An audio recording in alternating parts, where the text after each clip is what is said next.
محمد وعلى آله وصحبه وسلم أجمعين. الحمد لله إخوة الإيمان إلهي بمهدي شكر سكالة إن شاء الله تعالى ما أنت وحان جعليستي قصة أنكو أركي سوشيال ميديا ودور لغضو اللو ترجمي إن أني ذن لو داقو حلقي ياباني أديني قصة أيضا سامين دونتو إلهي سبحانه وتعالى إنه نوع أنفع الرجين هيا قصة وحكا عذب على دها ودمدا يرب تأتولة كميدا نين إمام بلا عيمي وحنا لو عيني إمامك أسجا إنه مل تولا إمامك نوضو إمامك أسجا وحالي حافظ القرآن بوها دين كان إلهي سبحانه وتعالى سفي عن بوبر الدين كوا ويقاني توحيد كنت إنه تولد أسجا إمام النقضه دتك تولد الدجنة وصلاته هجاميو خير كإيوناج يخطبوين كإبرامج الدين كانوا هجاميو سيدا عدد عبد رمضان بإيمان جرتباليري وحنا أهل قريض جعلان جرين بشهر رمضان إن كبر التمان إن إمامكو أي أفريان ومالن بإمامك قريبو كأفر جرباليري ويس بقى مركز شاكين هي قصة نقول على وحيليه مالن مالمها كميدا إمامك بأنا لسه أفري طبعا وإمامك تولد وقف مركز أهل خير أهل قد ينهيو إمامك أسجأها أفرك بأوكينين زوج كيبا مركز الله أفري أما أبيه رير كساد أتقانان مركز أفرين أي دقائقين تراويح دي أي آدين سيدا عدد ويتهيون haweenaydii hadda waxay u maadday alaabtii guriga imaacuntii wixii inay qaado ay aruuriso waxay si mufaaja'a ula kulantay lacag miiska saarneed oo ma arkaysa muayyan ahayd oo meeshii u lin waxay istir wax laga yaabaa zoojkaaga inuu qaaday ilaa asagii imaamkii baa meesha ku wada afurahayay hadda zoojkii baa taraawiixda ka soo noqday markaas ay tir lacagtii miiska saarneed oo meesha ku afuraysan agteeda taalay ma waad aragtay markaas urmay aniga ma ahan qaadin markaas ay tir hadaba yaa qaaday aniga lacagtii ma arkin adiga ma qaadan baad leedahay hadda yaa qaaday ruuxa kaliya ee marka ayda guriga kula nool waa cunug yar oo radiica oo ay dhaleen oo ma arkaysa naaska marka nooga cunuga yar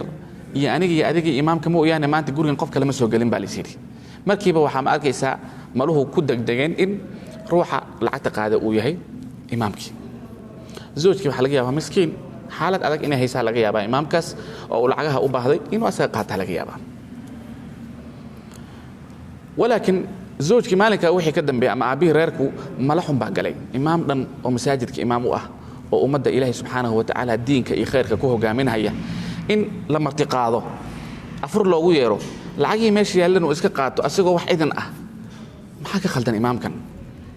يعني سيوح وجيران وحوليه زوجك مركا أسيقا ورمها قصدك ورمها يو مالك وحي كدن بي جعالك أن أقبي أما حريرك ترضى بناء أن إمامك أقبي وان يريبو ليه لأن حالات أذك أنصور قال أهين أما علم ما أركيس أقبل كريم بإمامك كحدثي كدعي صدو أي ملهود أي تهي حريرك أما أركيس إمامك لها يفرفرنانتي يو ما أركيس سامويدي أنكو سامسنا أنت بقى لأنه قدوة إمام وي إمام لنا ما أركيس الحمد لله وحفر سمين هي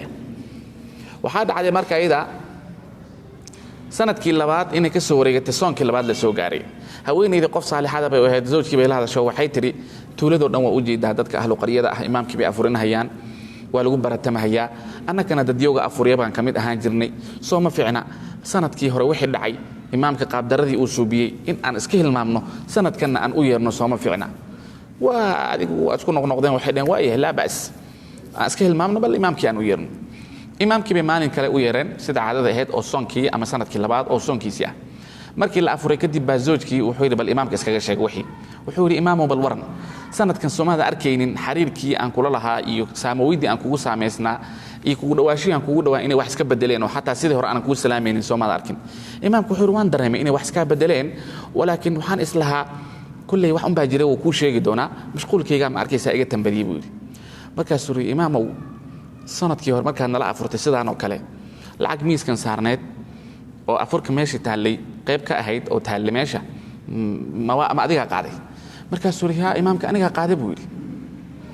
markaas odayga soo boodo wuxuu yiri oo inta lacagti qaaday miyaad hadana ku dhiirantooda noo sheegeen yani imaam maxaa ka khaldan say wax u jiraan markaas uu imaamkii wuxuu guda galay inuu iska ooyay buu guda galay markaas uu ninkii wuxuu yiri imaam oo hinta jooji goreer islaameed baad ka soo afurtay lacag baad qaaday hadana noomaadan sheegin hadana waad ku sii indhacado lacagta aniga qaaday baad leedahay imaamkii oo hinta markuu dhameystay kadib wuxuu ku yiri maalinka ayda markan afurahayo oo guriga aan imaaday adigoo khidmad ku mashquulsaneedo adeegii afurkan noo keenaysay buu yiri waxa dhacday buu lacagta miiska saarneed in ay dabeesho dirishada ka soo galaysa ay damacday inay qaado lacagtii iidayd baan qaaday meel aan geliyoon guriga ka mida iyaan waayey waxaan is iri yidhi musxaf meeshan yaalla oo kutubta ku rastaysan qayb ka ah musxafkaanay hadhow arki doonaan oo maalin walba la akhristaayoo la furi doonaaye musxafkan lacagta u geli baan is iri buu yidhi waxaan hadda la ooyahayaa buu yidhi in 365 maalmood ay ka soo wareegatay oo idan musxafkaa furin ninkii guriga saaxiibulbeydka ama aabbihii waa booday musxafkii buu soo qaaday lacagtii baaba sideedii ugu jirta wey yani imaamka markuu lacagta qaaday jeebka muusan gashanin laakiin musxaf meesha yaallay buu geliyey isagoo isleh musxafkaanay mar walba akhrisan doonaan hadhow lacagtooda waa ka arki doonaan dadkaana qur'aanku xariir dhow ama kuloos kumaysan ahayn almuhim waxaa laga yaabaa in bisha ramadaan qur'aanka aniga adigii aad iyo aadaan u aqrino laakiin haddana laga yaabaa in 11 bilood oo soo socota aanan wardi yeelanin oo sanadka dambe ama soonka dambe aan gaarno taa macnaheedu waxa weeye 365 maalmood baa ka soo wareeganaysa adigoon qur'aanka taabanin malayaal qaarkood tiro badan oo laga yaabo inaan dad qaarkood u qaadno ama ehel haada ama qaraabo ha ahaato sidaas oo kale inay ku dhamaataa laga yaabaa waxaan ilaahay subxaanahu wa tacaala ka rajaynayaa in adigina ahlu qur'aan naga dhigo dadka ilaahay subxaanahu wa tacaala qur'aankiisa xiriir dhowl leh oo qur'aanka ku wardiyo akhrista inuu ilaahay subxaanahu wa tacaala naga dhigo qisada noocaas oo kale tan ilaahay uusan nala kulan siinin bal ilaahay subxaanahu wa tacaala inuu cibro naga siiyo oo ilaahay nagu anfaco السلام عليكم ورحمة الله والعفو منكم